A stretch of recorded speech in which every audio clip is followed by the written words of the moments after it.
Now, how do we steer young people away from guns and knives? Well, a group of people in Gravesend think they have part of the solution. They're using the power of music to spread a message of peace and are about to start work on an album. Some of them have seen the violence for themselves. Ed Cook has been to meet them. Hi, I'm Spinal. It's your boy Ice. I'm Trier. Hi, I'm The Gift, and this is Unique.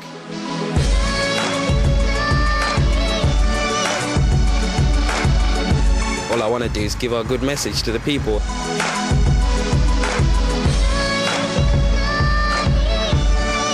You can either go the wrong way, pick up the gun and go on the street, or you can do something else. Just in case you start believing that you lost your faith, just remember you've got no time to waste. I'm The Gift, and I do most of the singing for Unique. I was born and raised in South East London, and there's a lot of gangs around then.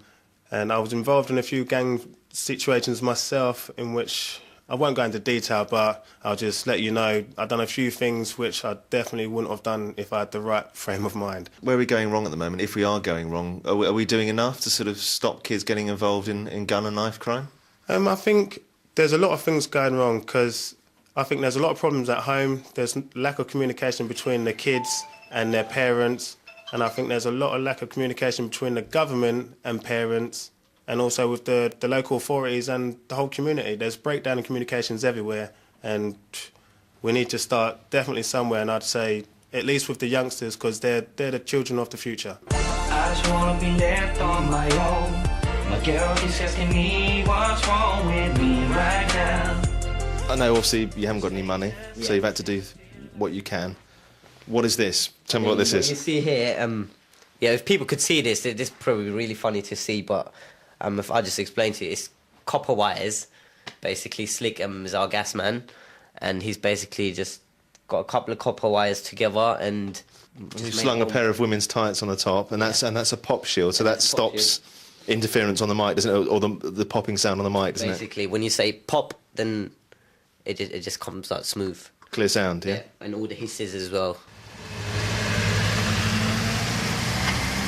You're away from some of the heart of the problems, the inner city problems of gang violence. You're in a place like Gravesend. Does that help the creative process, or is it better to be in the thick of it so you know what's going on? You get time to clear your head, you can think straight, and you just get on with whatever you've got to get on with, because you've got the time and the space. It is a good thing to be in an area where you don't have that much violence around you all the time, but I think it is getting really, really stressy down these ends as well. We'll just use the time that we've got for now while we can, because I know for a fact the violence and the gangs are coming towards this area, and they will be here quite soon, because I've seen quite a few faces around. I'm actually taking this quite seriously because of what's going on around the country, around the world, really. It's the youth, really, innit, that I'm really focusing on trying to get my message across to.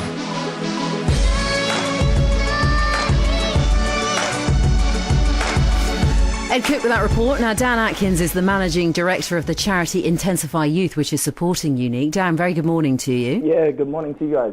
I admire people tremendously who turn their lives around, but it's a bit credulous, isn't it, to suggest that cutting a record is going to change the world?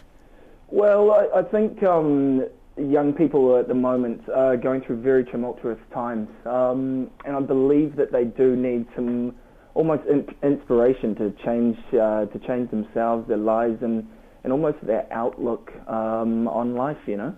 But we seem to offer only two aspirations to young people who've got in trouble. It either seems to be go into the music world or go into a boxing club and take your aggression out there. Shouldn't we be offering them more aspirational opportunities than those two? Yeah, well, see, obviously young people need all the opportunities, chances, help, support that they can get. But most importantly, we at Intensify Youth believe that they need positive role models to look up to. And, if you look around, probably the vast majority of these people that are struggling are without a male role model in their lives, you know. So it's very difficult for them to grow up aspiring really to much.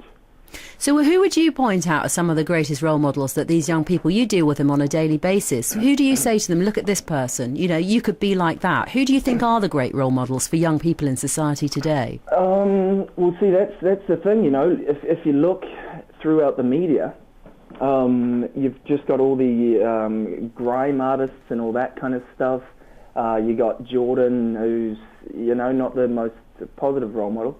And then the footballers, they're running around screaming and yelling and kicking and fighting on the TV week in, week out. So really, there's not a hell of a lot for them to look up to. And we think that's half the problem, OK, Dan, thank you for your time this morning. Dan Atkins, the Managing Director of Intensify Youth.